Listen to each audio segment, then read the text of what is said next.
So avocados is one of those food items that's labeled as being high in healthy fats. So what makes it so healthy for us?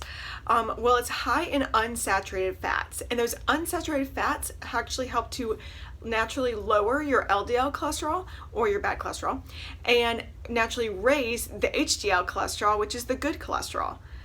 Another great thing is that avocados are high in soluble and insoluble fiber, which is very similar to oatmeal. And also, this is a really fun fact, but 1 cup of avocado has double the amount of potassium that a banana does.